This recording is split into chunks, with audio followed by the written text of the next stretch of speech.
আর মাত্র 30 দিন পরে 2025 সাল আমাদের থেকে বিদায় নিয়ে নতুন সাল আবার আসবে 26। এখন আমার বয়স যদি 50 হয়ে থাকে তাহলে ডিসেম্বর মাস শেষের পরে আমার বয়স হবে 51। বিগত দিনগুলো আর কখনো আমরা ফিরে পাব না। আজকে আমরা এখানে যারা আছি একদিন এমন ছোট বাচ্চাই ছিলাম। ধীরে ধীরে ধীরে ধীরে ধীরে আমাদের জীবনের পরিবর্তন এটাই প্রমাণ করছে যে একদিন আমাকে এখান থেকে চলে যেতে হবে। এবং আমি দিন যত যাচ্ছে মৃত্যুর কাছেই হচ্ছে। মৃত্যু আমার আরো আলিঙ্গন করার জন্য আসছে, আমি তার দিকে যাচ্ছি। সুতরাং এই দুনিয়াটা একদম মূল্যহীন। আল্লাহ তাআলা কোরআন কারিমে বলেছেন,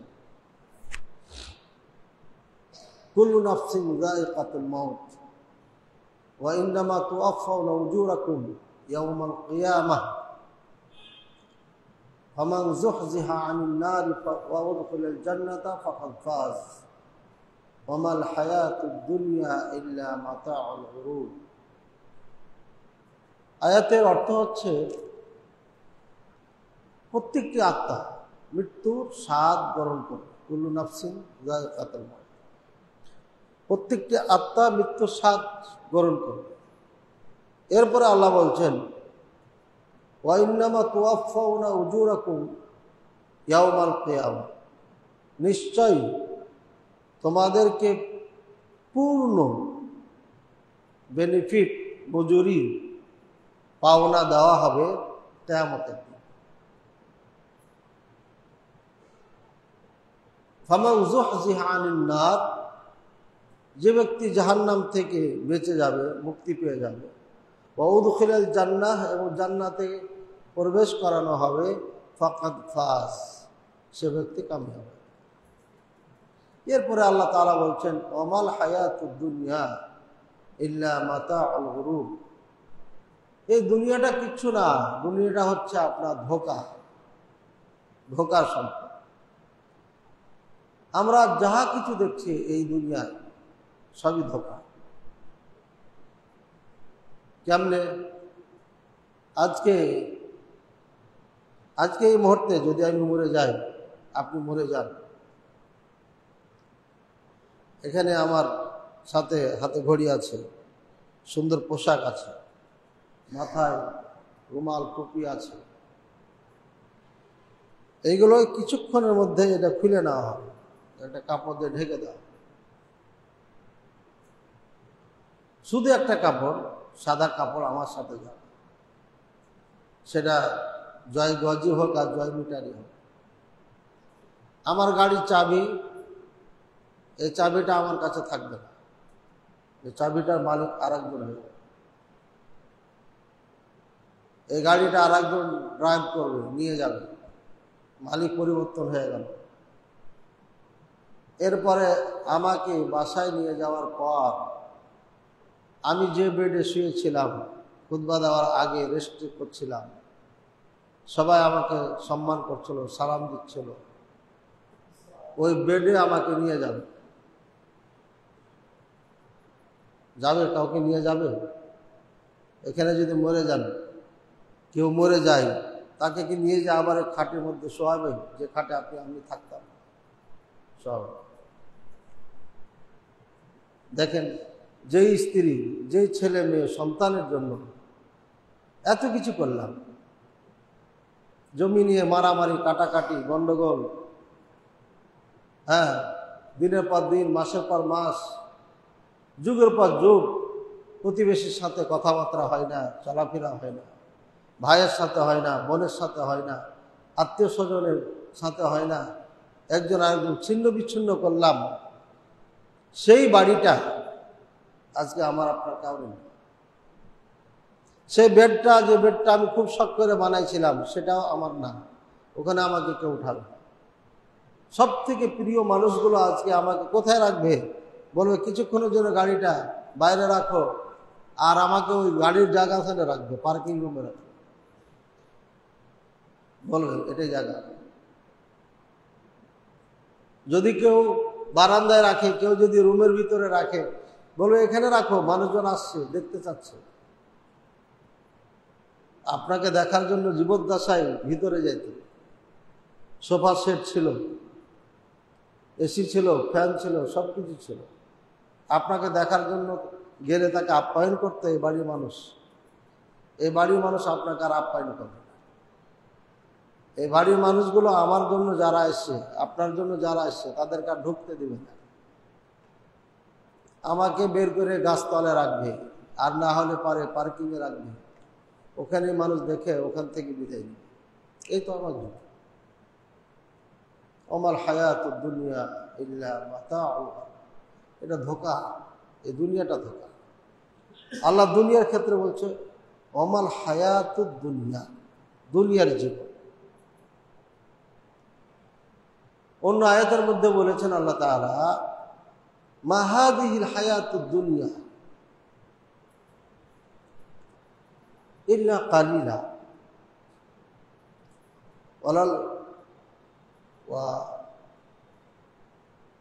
ওয়াল আখিরাতু লাহিয়া হায়াওয়ান। আয়াতটা এভাবে আছে, যা হোক, যে এই দুনিয়াটা হচ্ছে সামান্য, একদম সামান্য, আর আখিরাতটা হচ্ছে আপনার হায়াওয়ান। হায়াওয়ান শব্দের অর্থ কি, আর হায়াত শব্দের অর্থ? হায়াত মানে হচ্ছে আল মাকসু কালিল ফি মাকানিন, যে কোনো জায়গাতে কিছুক্ষণ অপেক্ষা করা, কিছুক্ষণ অপেক্ষা করা, লিহাদ্দিন মুআয়্যানিন, নির্দিষ্ট সময়ের জন্য, লিওয়াক্তিন মুআয়্যান, নির্দিষ্ট সময়ের জন্য কোথায় অপেক্ষা করা, একে বলা হায়াত। আল্লাহ দুনিয়ার ক্ষেত্রে হায়াত বর্ণনা শব্দ ব্যবহার করে বলছেন ওমাল হায়াতুদ দুনিয়া ইল্লা মাতাউল গুরুর। এই দুনিয়ার জীবন কি? এটা এক শুধুমাত্র ধোঁকা। দেখেন, সবই ধোঁকা। যতক্ষণ শ্বাসটা আছে, এতক্ষণ এই দুনিয়ার সব কিছু আপনার জন্য ভালো, আর যেমনই শ্বাসটা চলে গেল, এই কিছুক্ষণ, এই অল্প সময়ের মধ্যেই কেউ আপনার আমার না, কেউ আমার আপনার না। সব থেকে আপন মানুষগুলো আপনার থেকে দূরে সরে যাবে। সবাই কাঁদবে 3 দিন, স্ত্রী 4 মাস 10 দিন শোক পালন করবে। এরপরে ধীরে ধীরে ধীরে ধীরে ধীরে আপনাকে আমাকে এমন ভুলে যাবে যে কবরের পাশে যাওয়ার কথা। অনেক মানুষ মরে কবরে আছে, তাদের দেখার মানুষ কেউ নেই, তাদেরকে কেউ দেখতে যায় না, তাদের কথা মনেও পড়ে না। হঠাৎ কখনো মনে পড়লে, যা মা ছিল, বাবা ছিল, নাই, চলে গেছে। কিন্তু ওখানে দেখতে গেলে তারা আপনার বুঝতে পারে, জানতে পারে যে আমাকে জিয়ারা করার জন্য আসছে, আমার সন্তান এসেছে। এই মৃত্যু ব্যক্তি যখন আমার আপনার এই দুনিয়া ছেড়ে যখন চলে যাব, আমাকে আপনাকে নেওয়ার সময়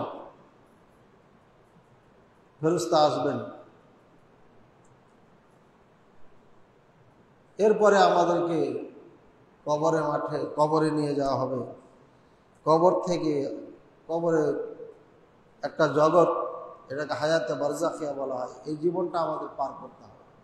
এরপর ইসরাফিল আলাইহিস সালাম সিংহারে ফুঁক দিবেন, হাসরের ময়দানে সমাবেত হতে হবে। হাসরের ময়দানে হিসাব নিকাশ হবে প্রত্যেকটি।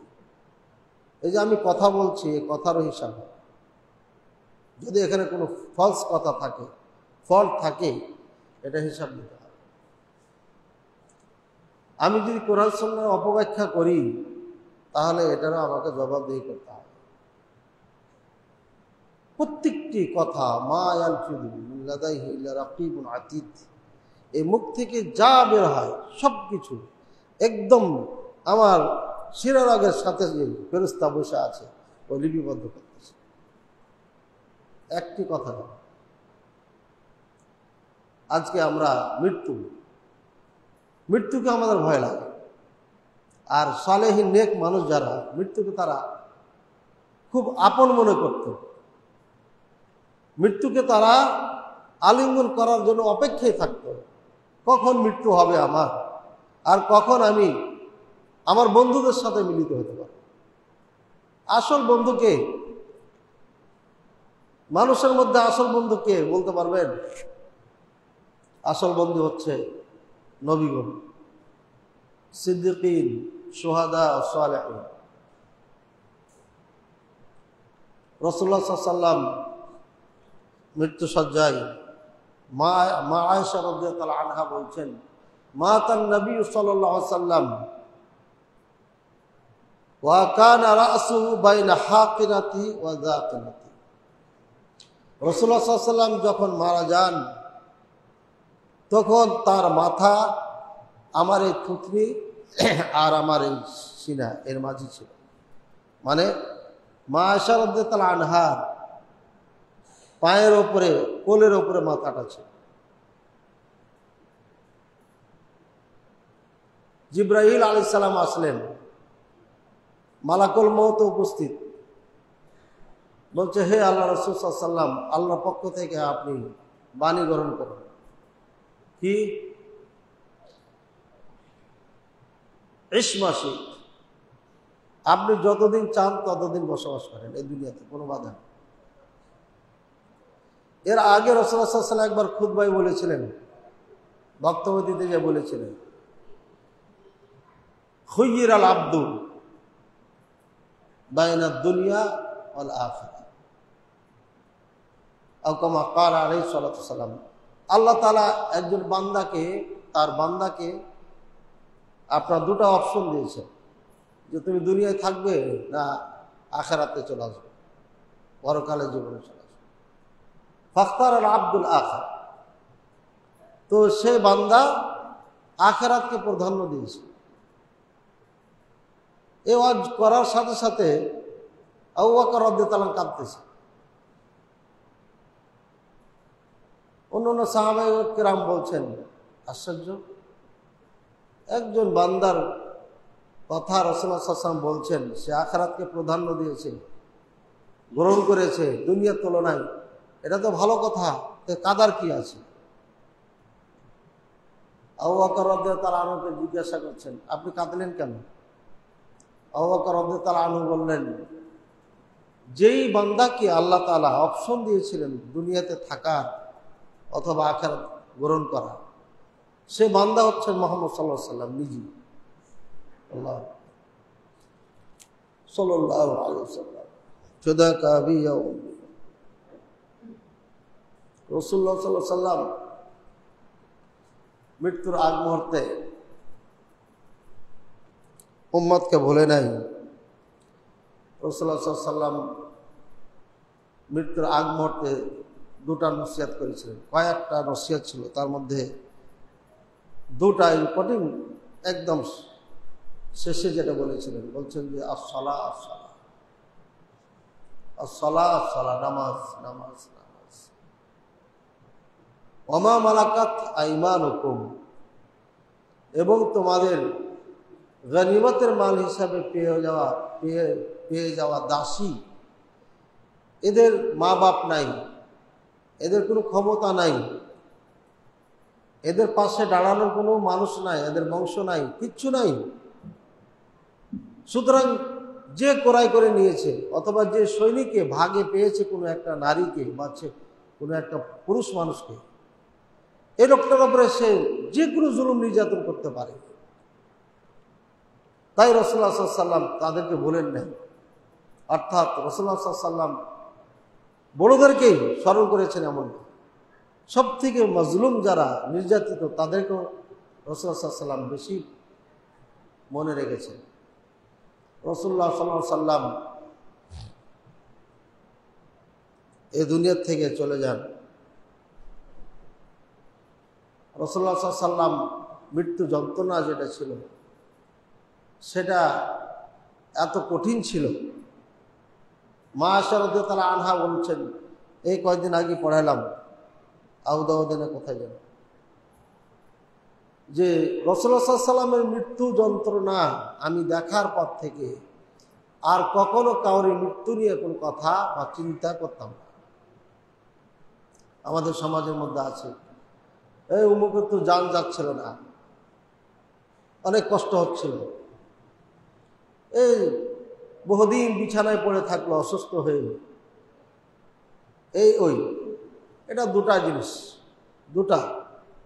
এক, নেককার লোক যদি হয়, ভালো মানুষ হয়, তাহলে আল্লাহ তাআলা তার আখিরাতে যে মর্যাদা তাকে দিবে, এটা তার আমল দিয়ে পূর্ণ হচ্ছে না। তাই আল্লাহ তাআলা তাকে দুনিয়াতে কষ্ট দিয়ে আখিরাতে সে মর্যাদা দান। আর যদি খারাপ মানুষ হয়, তাহলে এই কষ্টের দ্বারাই তার আখিরাতের আযাবকে হালকা করে দিচ্ছে। এজন্য যেটাই হোক না কেন মুমিনের সাথে দুনিয়াতে প্রত্যেকটাই তার উপকারে আসে, প্রত্যেকটা তার উপকারে আসে। মৃত্যু, রাসূলুল্লাহ সাল্লাল্লাহু আলাইহি ওয়াসাল্লামকে বললেন, ইসমাশিদ, হে মুহাম্মদ সাল্লাল্লাহু আলাইহি ওয়াসাল্লাম, আপনি যতদিন চান ততদিন আপনি এই দুনিয়াতে বসবাস করেন। আর যদি চান যে আপনি চলে যাবেন, তাহলে আসতে পারেন। রাসূলুল্লাহ সাল্লাল্লাহু আলাইহি ওয়াসাল্লাম এই হাত মোবারক দুই হাতই উঠেছে। ওঠার পরে বলছেন, বির রাফিকিল আ'লা। আর রাফিক মানে বন্ধু, আ'লা মানে সব থেকে সম্মানী। এখানে অর্থ সম্মানী বা ওপরে যে আছে, আ'লা মানে ওপরে। সুবহান রাব্বিয়াল আ'লা, সব থেকে সম্মানী, সব থেকে ওপরে যিনি আছেন আল্লাহ তাআলা, তার প্রশংসা করা হয় সিজদাতে।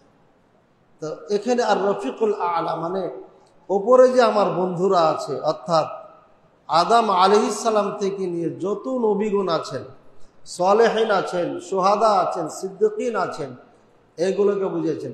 বলছেন আমি আমার বন্ধুদের কাছে চলে যাব। আল্লাহর কাছে হাত উঠে কথা বলেছেন নাই, দুনিয়াতে চলে গেছে। রাসূল সাল্লাল্লাহু আলাইহি ওয়াসাল্লাম যদি চাইতেন যে না, জাজিরাতুল আরব এটা পরিষ্কার হয়েছে, মোটামুটি পরিষ্কার হয়ে গেছে, খাইবার পর্যন্ত 300 কিলোমিটার পর্যন্ত মোটামুটি পরিষ্কার হয়ে গেছে মদিনার থেকে চারিদিকে, তাহলে আর বেশি না 10টা বছর থাকি রোম পারস্যকে এটা বিজয় করে সাহাবায়ে কেরামদের হাতে আমি দিয়ে চলে যাব। পারতেন না? পারতেন। ওনার মতো লোক প্রত্যেকটি মুহূর্ত এই দুনিয়ার জন্য করলেন। যতদিন পৃথিবীতে থাকতেন ততদিন কোনো বিপদ আসতো না আল্লাহর পক্ষ থেকে। যেখানে নবী থাকে ওখানে আল্লাহর পক্ষ থেকে ধ্বংসযোগ্য আসে না। কিন্তু এত কাজ এবং এত তার গুরুত্ব দুনিয়াতে থাকা, তারপরে উনি দুনিয়ায়, তখন ওনার 9 জন স্ত্রী বেঁচে আছেন, 9 জন স্ত্রী বেঁচে আছেন। এবং ফাতেমা রাদিয়াল্লাহু তাআলা আনহা একমাত্র সন্তান, কলিজার টুকরা, যাকে না দেখলে একদিন কাটাতে পারতেন না, তিনি বেঁচে আছেন। সাহাবায়ে কেরামদের মাঝে এমন ছিল যে কেউ যদি একদিন মুহাম্মদ সাল্লাল্লাহু আলাইহি সাল্লামকে না দেখতেন তাহলে ও রাত্রে ঘুমাইতেন না। যত দূরে থাক, আপনার 5-7 কিলোমিটার হেঁটে এসে রাসূলুল্লাহ সাল্লাল্লাহু আলাইহি সাল্লামকে এক নজর দেখে এরপরে বাড়ি গেছে। এই ভালোবাসা, মহব্বত ছিল। তাদেরকে যদি বলা হয়েছে তোমাকে যা সম্পদ আছে সব দিয়ে দাও, সবই দিয়ে দিত, এত ভালোবাসা ছিল। যদি তাদেরকে বলা হয়তো তোমার জীবন দিতে হবে, এটা আগেই তারা দিয়ে দিয়েছে, আগেই দিয়ে দিয়েছে মুহাম্মদ সাল্লাল্লাহু আলাইহি সাল্লামকে, আর চাইতে হয় না নতুন করে। ভাইয়ের আমার, যার দুনিয়াতে থাকা এত প্রয়োজন ছিল তিনিও থাকেন। তিনি হচ্ছেন মুহাম্মদ সাল্লাল্লাহু আলাইহি সাল্লাম। পৃথিবীতে যত মানুষ এসেছে আসবে তার মধ্যে সব থেকে হচ্ছেন তিনি দামি এবং আল্লাহ তাআলার নিকটে প্রিয় মানুষ। তো আল্লাহ তাআলা সব থেকে প্রিয় মানুষ, তিনি এই দুনিয়াটাকে চাই না, বলছে না আমি আমার বন্ধুদের কাছে যেতে চাই। হাত দুটো উঠিয়েছিলেন, আল্লাহর দিকে ইশারা করছেন। কি বোঝা গেল এখানে? কি বোঝা গেল? আল্লাহ উপরে আছে নাকি আল্লাহ সব জায়গায়? মৃত্যুর শেষ মুহূর্তে রাসূলুল্লাহ সাল্লাল্লাহু আলাইহি ওয়াসাল্লাম এই আকীদা, এই তাওহীদ বুঝিয়ে দিয়েছেন যে খবরদার মিসগাইড যেন না হয়, আমার আল্লাহ উপরে আছেন। তাই উনি হাত উঠিয়ে দেবেন বলছেন। অসুস্থ মানুষ হাত না উঠাইলে চলতো, মুখ দিয়ে বললে হতো, কিন্তু উনি হাত উঠিয়ে বুঝেছেন আমার আল্লাহ উপরে থাকেন, নিচে না। এটা আল্লাহর শানের খেলাফ যা আল্লাহ সব জায়গায় থাকবে, আল্লাহর মর্যাদার খেলাফ যে তিনি নিচে থাকবেন। এটা প্রশ্নই আসে না। যিনি সৃষ্টিকর্তা, যার কাছে 7 আসমান 7 জমিনটা একটা সরিষার দানার মতো, সে আবার এই শেখ পাড়ায় কেন, বন পাড়ায় কেন থাকবে, বন গ্রামে থাকবে কেন? এটা কি তার শানে মানায়? মানায় না। অথচ আমাদের দেশের এই মুলবিরা হাদিস কোরআনের অপব্যাখ্যা করে জনগণের ঈমান ধ্বংস করতেছে। এই জন্য যারা মনে করে আল্লাহ সব জায়গায় বিরাজমান, তারা অরিজিনাল কাফের। এদেরকে মুসলমান বলা যাবে না, এদের মুসলমান বলা যাবে না। খাস করে যে সমস্ত বড় আলেমেরা এই আকীদা পোষণ করে, এরা কেউ ঈমানদার নয়। এতদিন হয়তো ব্যাখ্যা তাদের কাছে ছিল না, কিন্তু এই নেটের যুগে আসার পরে পৃথিবীর সব থেকে সেরা আলেমদের ব্যাখ্যা তাদের হাতে এসে গেছে, এবং আমরা সেই ওয়াজ নসিহার মাধ্যমে তাদের কাছে এই দাওয়াত পৌঁছাই দিয়েছি। এরপরও যারা বলবে আল্লাহ সব জায়গায় বিরাজমান, এরা মুসলমান নয়। এটা ভালো করে মনে রাখেন ভাইয়ের আমার। আল্লাহ তাআলা আরশে আজিমের ওপরে আছে, আর ওখান থেকে পরিচালনা করছে। ওনার দৃষ্টি সব জায়গায়, ওনার ক্ষমতা সব জায়গায়, ওনার রাজত্ব সব জায়গায়, ওনার জ্ঞান সব জায়গায়। আমি কি বলছি শুনছেন, দেখছেন, জানছেন, এবং যে কোনো মুহূর্তে আল্লাহ চাইলে এই মুহূর্তে মালাকুল মউতকে পাঠিয়ে আমাকে নিয়ে চলে যাবেন। যে কোনো মুহূর্তে চাইলে আল্লাহ তাআলা আমার জবানকে বন্ধ করে দিতে পারেন। অর্থাৎ সব ক্ষমতা মালিক তিনি, এবং ওনার ক্ষমতা সব জায়গাতে আছে। উনি নিজে বিরাজমান নয়, ওনার কর্তৃত্ব, ওনার রাজত্ব, ওনার ইলম, দৃষ্টি, জ্ঞান সব জায়গায় আছে, সবার সাথে আছে। এজন্য কখনো ধোঁকা খাবেন না। আল্লাহ পাক রব্বুল আলামিন আমাদের বুঝার তৌফিক দান করুন। কুল ইন্নাল মাউতাল্লাযী তাফিরুনা মিনহু ফাইন্নাহু মুলাকীকুম সুম্মা তুরাদ্দুনা ইলা আলিমিল গায়বি ওয়াশ শাহাদাহ ফায়ুনাব্বিউকুম বিমা কুনতুম তা'মালুন। হে মুহাম্মদ সাল্লাল্লাহু আলাইহি ওয়াসাল্লাম, বলুন, আপনি আপনার উম্মতকে বলে দিন, ইন্নাল মাউতাল্লাযী তাফিরুনা মিনহু, যেই মৃত্যুর থেকে তোমরা পালাচ্ছ। মৃত্যু থেকে পালাই না আমরা? কেমনে পালাই? মায়ানমারে এত জুলুম অত্যাচার চলছে, আমাদের রাষ্ট্র তাদের সাথে যুদ্ধ করার জন্য চিন্তাটা কখনো করেছে? বলেন, করেছে? ফিলিস্তিনে মুসলমানদের প্রতি এই নির্যাতন চলছে যুগের পর যুগ, আর মুসলিম দেশ 52টা মনে হয় সম্ভব। এতগুলো মুসলমান হওয়া সত্ত্বেও আজকে ফিলিস্তিন, মায়ানমার, ভারত, খাস করে কাশ্মীর, মুসলিমদের ওপরে যে নির্যাতন করছে, এটা কোনো পশুর সাথে করা হয়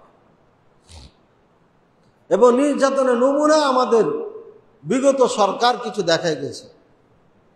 আগত সরকার কি দেখাবে আল্লাহ ভালো জানেন, কিন্তু বিগত সরকার আয়না ঘর বানিয়ে একটা জিন্দা মানুষকে চোখ বেঁধে 24 ঘন্টা একটা অন্ধকার ঘরে রেখেছে। এটা কি যেমন তেমন শাস্তি মনে করছেন আপনি?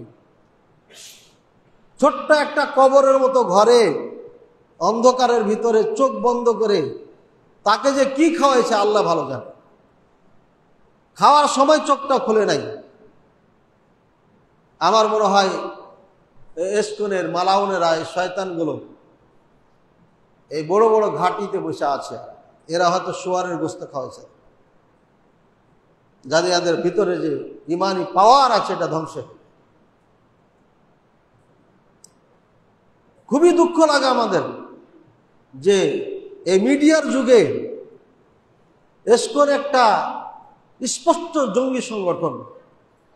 ইন্ডিয়াতে তারা এই অপকাম করে 700 নারী পুরুষকে গুজরাতে হত্যা করেছে। তারা গর্ভবতী মহিলাকে রোডে নিয়ে এসে পেট চিরে বাচ্চা বের করে এইভাবে হাতে ধরে রেখেছে, আছাড় দিয়ে মেরে ফেলে দিয়েছে। এগুলো চোখে দেখা এত বড় জঙ্গি সংগঠন, এত বড় সন্ত্রাস, যারা যখন তখন মানুষকে গুম করে, খুন করে, তারপরে পূজার নাম দিয়ে ডাইরেক্ট বড় বড় তালোয়ার হাতে করে নিয়ে প্রদর্শন করে। এরা বলে জঙ্গি সংগঠন, হতে জঙ্গি না। আজও পর্যন্ত এই কাপুরুষ সরকার তাদেরকে নিষিদ্ধ করতে সাহস পাচ্ছে না। কেন? মৃত্যুকে ভয় করে। দাদা ভারত যদি বোমা মারে, এই জন্য এই যে মৃত্যুর ভয় মুসলমানদের মধ্যে ঢুকে গেছে। আল্লাহ ওই কথাই বলেছেন। এসকনের কথা বললে খুব কষ্ট লাগে যে আমরা কত মানে যাকে বলা হয় নির্বোধ মুসলিম আমরা, যে আমাদের মেয়েরা হিন্দুর সাথে প্রেম করে, প্রেম করে পেটে বাচ্চা করে। অথচ এই এসকনেরা ঘোষণাই দিয়েছে, তারা ভারতে ঘোষণা দিয়েছে যত মুসলিম মেয়েকে ধরে আনতে পারবে, এক নেতা ডাইরেক্ট বলেছে তাদেরকে চাকরি দাও। মুসলিম মেয়েকে আনতে পারলেই ধরে চাকরি দিবে তাকে, একটা প্রকাশ্যে ঘোষণা দিয়ে দিয়েছে। এবং এদেরকে প্রেমের ফাঁদে ফেলে নাম পরিবর্তন করে ভুয়া আইডি কার্ড তৈরি করে এই মেয়েকে দেখায়। এই মেয়ে তার প্রেমে মজতে মজতে এমন মজা মজে যায়, বাপ মাকে ভুলে যায়। এরপরে কোনো বাড়িতে ভাড়া করে থাকে, এদের পিছনে টাকা খরচ করছে এসকন পুরো সংগঠন একটা মুসলিম মেয়েকে নষ্ট করার জন্য। এসকন সংগঠন এভাবে টাকা ব্যয় করছে, তুমি হোটেল ভাড়া করো, বাড়ি ভাড়া করো, আমরা দিব সংগঠন থেকে। মুসলিম নারীকে ধ্বংস করতে হবে, মুসলিম সমাজকে ধ্বংস করতে হবে, এটা হচ্ছে তাদের কাজ। এই রাজশাহীতে কোনো এক হিন্দু ডাক্তারকে বিয়ে করে 3 বছর কাটিয়ে এই হিন্দু ডাক্তার পরে পালাই যায়, মেয়েকে রেখে কান্নাকাটি করেছে। 5-6 বছর আগের কথা। ঢাকাতে আমি যখন ছিলাম 2014 সালে, ওই 14 সালের কথা বলছি, 17 জন মেয়ে হিন্দুর সাথে ঘর সংসার করছে। আমি যে বাড়ি এসপির বাড়িতে ভাড়া ছিলাম, তার মেয়ে 2টি সন্তানের মা হিন্দুর সাথে বিয়ে করে। বলে না, ব্যক্তিত্ব আর মনুষ্যত্ববোধ কত নষ্ট হলে পারে এ কাজ করতে পারে একজন মুসলমান। এই জন্য আমি মসজিদগুলোতে বলি, মসজিদে তালা দিয়েন না, সন্তানদেরকে শিখান, সন্তানদের শিখান। যদি না শিখান তাহলে পারে কিয়ামতের ময়দানে আপনি দাঁড়াইতে পারবেন না, আল্লাহর সামনে ধরা খেয়ে যাবেন। আপনার মৃত্যু সজ্জায় যখন আসবেন, তখন দেখবেন যে অনেক ফেরেশতা যারা নেককার বান্দা, তাদের জন্য সাদা পোশাকে সাদা রুমাল হাতে নিয়ে আর একটা করে সেন্ট, খুশবু, আতর জান্নাতের নিয়ে আসবে। ওগুলো দেখার পরে আপনার আমার কথা তার মনে থাকবে না, ওদিকে তাকায় থাকবে, দেখবেন আপনার দৃষ্টি পলক মারে না। ইয়াউমা তাশখাসু ফীহিল আবসার, সেই দিনের জন্য অপেক্ষা করে যেদিন তোমাদের চক্ষু উঠে যাবে। উঠে যাবে মানে এই সময় মালাকুল মউত এসে গেছে, আর চোখ পলক মারবে না, আপনি একদম তাকায় থাকবেন এভাবে, একদম, আর কোনোদিন নিচে নামবে না এই চোখ। ভাইয়ের আমার, আল্লাহ পাক রব্বুল আলামিন সূরা কাফ এর মধ্যে এই কথাই বলেছেন, ওয়াজাআত সাকরাতুল মাউত বিল হাক্কি যালিকা মা কুনতা মিনহু তাহিদ। এটাই হচ্ছে সেই মৃত্যুর যন্ত্রণা, যেই মৃত্যুর থেকে তোমরা পালিয়ে বেড়াচ্ছ। মৃত্যু ধরে ফেলেছে, মৃত্যু আপনাকে আমাকে ধরবি, এতে কোনো সন্দেহ নাই। মৃত্যু খুব ভয়ঙ্কর। আইনামা তাকুনু ইউদরিকুমুল মাউত ওয়ালাউ কুনতুম ফি বুরুজিম মুশাইয়াদা। যেখানেই থাকো না কেন, আইনামা তাকুনু, যেখানেই থাকো না কেন, ইউদরিকুমুল মাউত, মওত তোমাকে গ্রাস করবে, মওত ছাড়বে না। ওয়ালাউ কুনতুম ফি বুরুজিম মুশাইয়াদা। বুরুজিম মুশাইয়াদা ওই বাক্সকে বলা হয় যার কোনো প্রকারের ছিদ্র থাকে না, হাওয়া পর্যন্ত যেখানে ঢোকে না, এমন প্যাকেটের মধ্যে যদি তুমি থাকো, সেখানেও মৃত্যু তোমাকে গ্রাস করবে। এটার থেকে ঠেকানো পৃথিবীতে কোনো শক্তি নাই, এখনো নাই, কখনো হয় নাই, কখনো হবও না। এর একমাত্র মালিক হচ্ছে আল্লাহ পাক। তাই আমি প্রথমে যে আয়াত পাঠ করেছিলাম, প্রথমে আয়াতের প্রথমে এটা আছে, কুল্লু নাফসিন যায়িকাতুল মউত। আল্লাহ বলছেন প্রত্যেকটি আত্মা মৃত্যুর স্বাদ চাখবে। আল্লাহ নাফস বলেছেন, নাফস, নাফস মানে আত্মা, যার প্রাণ আছে, যার প্রাণ আছে সেই মৃত্যু স্বাদ চাখবে। আল্লাহ বলে নাই মানুষ, বলে নাই পশু, বলে নাই জিন, কোনো কিছু খাস না, যত আত্মা আছে সবগুলো মরে যাবে। মায়ের আমার, মৃত্যুর থেকে কেউ বাঁচতে পারবে না, কেউ বাঁচতে পারবে।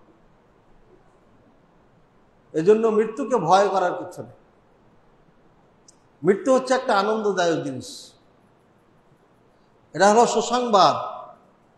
যত তাড়াতাড়ি মৃত্যু হয়ে যাবে নেক আমলের উপর থেকে, আপনি লাকি, আপনি সফল। নেক আমলের সাথে যদি আপনি সময় বেশি পান, তাহলে এটা আরো বেশি ভালো। মান কানা ইরিদু হারসাল আখিরাতা, যে ব্যক্তি আখিরাতের খ্যাতি করতে চায়। আমরা দুনিয়াতে খ্যাতি করি না, ক্ষেত খামার করি, ব্যবসা বাণিজ্য করি। কেউ যদি আখিরাতের ব্যবসা করতে চায়, তাহলে নাজিদ লাহু, আল্লাহ বলছেন আমি তার বৃদ্ধি করি, বৃদ্ধি বৃদ্ধি বৃদ্ধি। আপনি আখিরাতে কাজ করেন, একটা পরে একটা রাস্তা আপনাকে আল্লাহ খুলে দিবেন এই আখিরাতের কাজ করার জন্য। ওমান কানা ইউরিদুদ দুনিয়া নুতিহি মিনহা, আর যারা দুনিয়া চায়, দুনিয়ার পিছে দৌড়াবে, আমি এই দুনিয়া থেকে তাকে দিব যতটুক আমি চাই। বেশি পাবেন না, যত দৌড়ান আপনি বেশি পাবেন না, কখনো পাবেন না। এটা মুকদ্দার, এটা একদম আপনার জন্য নির্ধারণ করা হয়ে গেছে। আল্লাহ তাআলা যতটুক আপনার জন্য নির্ধারণ করেছেন এতটুক পাবেন আপনি।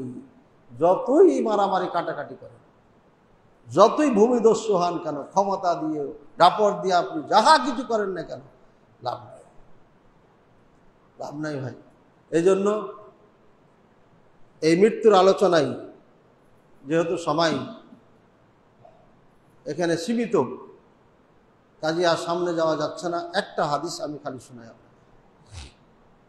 রাসূলুল্লাহ সাল্লাল্লাহু আলাইহি ওয়াসাল্লাম কোন এক জানাজা নিয়ে বাকিতে গেছেন। আল কবর লাম ইহলাদ আও মা হুফিরাল কবর মা তাম্মাল হাফর আর লাহাদু, এইভাবে হাদিসটা আছে।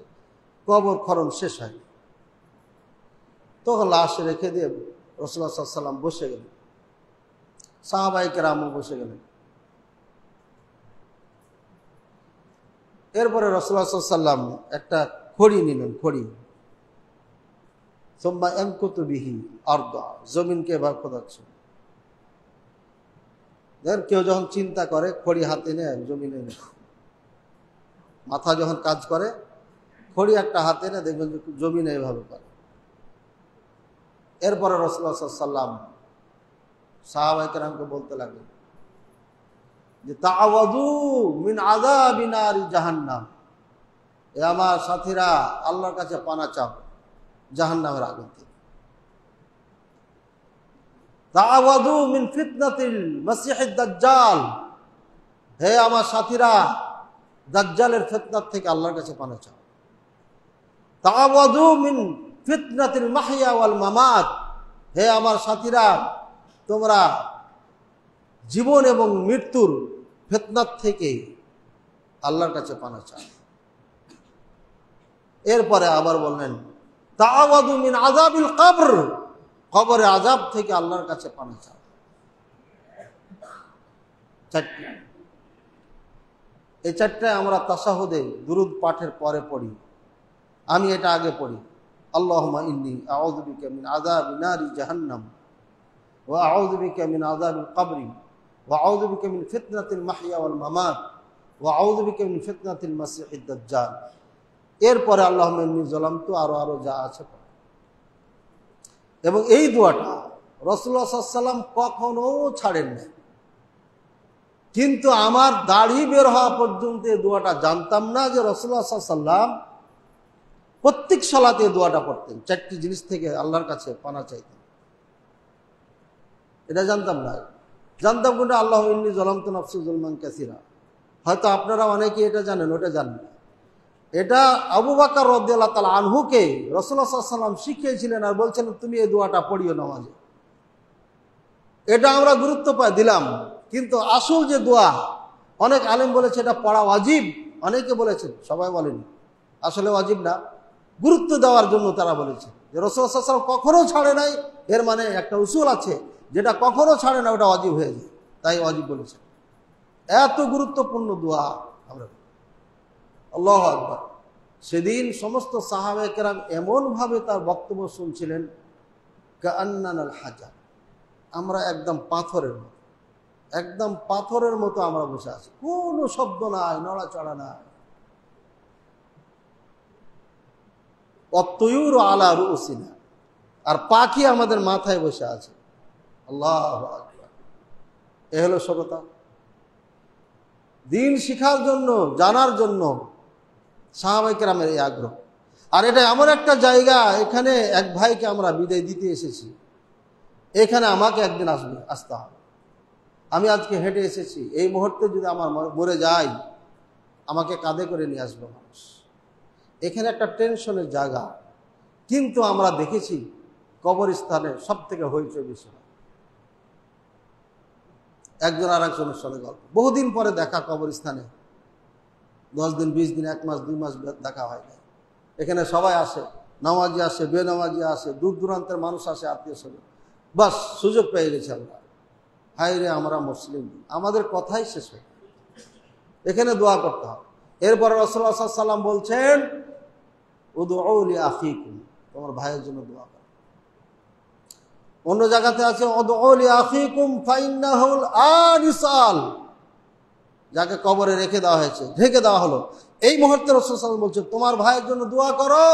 এখনই তাকে প্রশ্ন করা হবে, এখনই প্রশ্ন করা হবে আপনার বাবাকে, মাকে, ভাইকে, আত্মীয় স্বজনকে, বোনকে।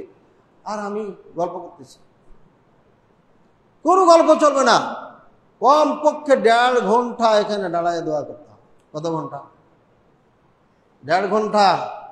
এটা আমার কথা নয়, রাসূলুল্লাহ সাল্লাল্লাহু আলাইহি ওয়াসাল্লাম বলেছেন কবরস্থানে একজনকে দফন করার থেকে নিয়ে ওখানে অপেক্ষা করবে কতক্ষণ, যতক্ষণ একটা উট জবাই করে গোশত বন্টন করা শেষ না হয়। একটা উট জবাই করে 1 ঘন্টা তো লাগবে। এমন কোনো কসাই আছেন একটা উট জবাই করে 1 ঘন্টার আগে সেরে ফেলবেন আপনি? আমার মনে হয় না, নিম্ন হলে 1 ঘন্টা লাগবে। 1 ঘন্টা আপনি কবরস্থানে দাঁড়িয়ে তার জন্য দোয়া করবেন। কি দোয়া? আল্লাহুম্মা গফির ওয়ারহামহু ওয়াসাব্বিতহু। তিনটা। এ আল্লাহ তার প্রতি দয়া করো, তাকে ক্ষমা করো, তাকে অটুট রাখো। ও জেনে তিনটা প্রশ্নের উত্তর দিতে পারে। এটা কঠিন একটা ভ্রমণ। এখানে কিচ্ছু যাবে না, টাকা পয়সা বাড়ি গাড়ি কিচ্ছু যাবে না, কিচ্ছুই যাবে না।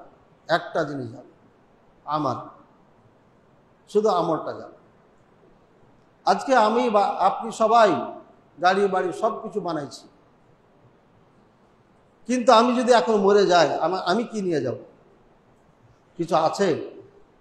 আজকে বাড়ি যে চিন্তা করবেন, এখন মরে গেলে আপনি কি নিয়ে যাবেন, কবরে কি নিয়ে যাবেন? আপনার কোরআন পড়া ঠিক আছে, আপনার সালাত ঠিক আছে, আপনার চালচলন ঠিক আছে, কথাবার্তা ঠিক আছে, এগুলো সব ভাববেন। ভাইয়ের আমার, আজকে আমি খুতবা এখানে দিতে এসেছি। কেন এসেছি বলেন? আজকে খুতবা এখানে দেওয়ার কথা না। আমার হঠাৎ মনে হয়ে গেল যে আমি এখান থেকে বিদায় নিয়ে যাচ্ছি। মানুষগুলো তো আমি সবাইকে চিনি না, চোখের সামনে যারা তাদেরকে চিনি। এখানে দীর্ঘ 4 বছর কাটাইছি। দারুস সুন্নাহ সালাফিয়া মাদ্রাসা এই বিল্ডিংয়ে ছিল, দীর্ঘ 4 বছর কাটিয়েছি। 22 থেকে নিয়ে এই 25 শেষের দিকে। আপনাদের কাছে আমি ক্ষমা চাওয়ার জন্য এসেছি। আমি আমার মাধ্যমে, যদি যারা প্রতিবেশী আছেন, আশপাশে যারা আছেন, আমার মাধ্যমে, মাদ্রাসার বাচ্চাদের মাধ্যমে, মানে কিছু ফেলে দিয়েছে, কিছু সমস্যা হয়েছে আপনাদের, এসব কারণে কষ্ট পাওয়া মানে আমারই কষ্ট দেওয়া। আমি ক্ষমা চাইতে এসেছি, আপনারা আমাকে ক্ষমা করে দিন। ক্ষমা করবেন না? যদি ক্ষমা না করেন, কোনো সমস্যা এমন থাকে আমাকে জানান, কিভাবে ক্ষমা করবেন।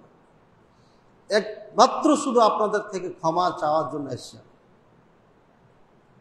আর এই কথাটা আমার মনে হয়েছে কখন, আমি বিল্ডিংটা পরিষ্কার করতে পাঠিয়েছিলাম, তো বলছে শাক ওপর থেকে আমরা কিছু ফেলেছি ময়লা টয়লা, তো খুবই গালিগালাজ করেছে। তখন আমি চিন্তা করলাম যে এই কষ্টটা তো আমি দিয়েছি, আমি ওই জমিওয়ালা ভাইয়ের কাছে ক্ষমা চাচ্ছি, মিম্বারে দাঁড়িয়ে ক্ষমা চাচ্ছি, আপনার ক্ষমা করে দিন। আর আমার এই দারুস সুন্নাহ সালাফিয়া মাদ্রাসার জন্য দোয়া করবেন। এই মাদ্রাসা লেখাপড়া অনেক ভালো হয়, এবং এখানে দীর্ঘদিন থাকার কারণে ছোট ছোট বাচ্চারা আপনাদেরকে ভালোবাসে। দেখেন অনেকেই এখানে সালাত পড়তে এসছে। আমি ভাবলাম যে মাদ্রাসা নাই তো ছাত্র কোত্থেকে আসে, সেই শিহাবের মোড় থেকে এখানে এসে আপনাদের ভালোবাসা না থাকলে আসতে পারে। এখানে কিছু শিক্ষক কর্মচারী এসেছেন। ভাইয়ের আমার, আমি তো মানুষ, নিজের জায়গা নাই, বিল্ডিং নাই, মানুষের বিল্ডিংয়ে ঘুরে বেড়াই। এখান থেকে আবার শিহাবের মোড়ে ভাড়া নিয়েছি, সুতরাং আশপাশের লোক কষ্ট পেতেই পারেন। দয়া করে আমাকে ক্ষমা করবেন, কিছু বলার থাকলে বলবেন, মরণের পরে যেন আমাকে আপনার সামনে দাঁড়াইতে না হয়। এই জন্য আজকে খুতবা আমি এসেছি আপনাদের সঙ্গে সাক্ষাৎ এবং এই ক্ষমা চাওয়ার জন্য, আর কিছু না। আপনারা আমার জন্য, আমার প্রতিষ্ঠানের জন্য দোয়া করবেন। আমার 3টি প্রতিষ্ঠান আছে, আর ছোট বাচ্চা যারা আশপাশে যারা আমার মাদ্রাসা পড়তো, হাজি পাড়াতে আমচত্বরে যে মাছের আড়ত থেকে এই 200 গজ ভিতরে আমার বাসা, এখানে আমি 3 পর্যন্ত চালু রেখেছি, গত বছর থেকে আছে, অর্থাৎ 2025 সাল থেকে। এবং আমার এই বালক শাখার থেকে এখানে লেখাপড়া বেশি ভালো হয়, কারণ এখানে মনিটরিংটা খুব শক্ত হয়, চোখের সামনে, তো এই জন্য যাকে লেখাপড়া খুব মান ভালো। লস হচ্ছে আমার, বন্ধ করে দিতে চাচ্ছিলাম, তো অভিভাবকেরা বন্ধ করতে দিলেন, বলছে ছাত্র হবে, আপনি রাখেন। তো হোক আর না হোক, কমপক্ষে যারা ভর্তি হয়েছে, আমার ইচ্ছা ছিল 2 পর্যন্ত চালানো, তাহলে কমপক্ষে 2 পর্যন্ত একদম শিশুর থেকে পূর্ণ করে বন্ধ করতে হবে। তো এই দিন সময় হয়তো 2-3 বছর, এরপরে যদি দেখি যে না এটা আসলে দরকার আছে, তাহলে স্থায়ী করলাম, আর না হলে পরে 2-3 বছর পরে। তো যারা এখান থেকে লেখাপড়া করেন, আমচত্বর যায় কষ্ট করে, আপনারা সেখানে দিবেন বাচ্চাদের। আমি এটা জোর গলায় বলতে পারি, রাজশাহীর মাটিতে সহি আকীদা যত মাদ্রাসা আছে, আলহামদুলিল্লাহ আমার মাদ্রাসা লেখাপড়া ভালো হয়। আমাদের লিফলেটটা আপনি দেখবেন, এবার আমরা উল্লেখ করে দিয়েছি আমরা কি পড়াই বাচ্চাকে? শিশুতে 1 টু এ পর্যন্ত লেখা হয়েছে, এরপরে জায়গার কারণে লেখা হয়নি, বা 1 পর্যন্ত লেখা হয়েছে। এটা একটা নমুনা, আপনারা বুঝতে পারবেন। আলা কুল্লি হাল, আমি দোয়া করি আল্লাহ তাআলা আপনাদের সবাইকে ভালো রাখুন, সুস্থ রাখুন, নিরাপদে রাখুন, জানে মালে টাকা পয়সা বরকত দান করুন। এবং আর একটা দোয়া করছি, এই বিশাল মসজিদ, সুন্দর মসজিদ, এই মসজিদে যেন আল্লাহ দিনের কাজ নেয়, এই দোয়াটা আপনাদের করতে হবে এবং চেষ্টা করতে হবে। এটা একটা মাদ্রাসা, এটা একটা মাদ্রাসা, এটা একটা হাই স্কুল, কলেজ, ইউনিভার্সিটি, সবই এটাই।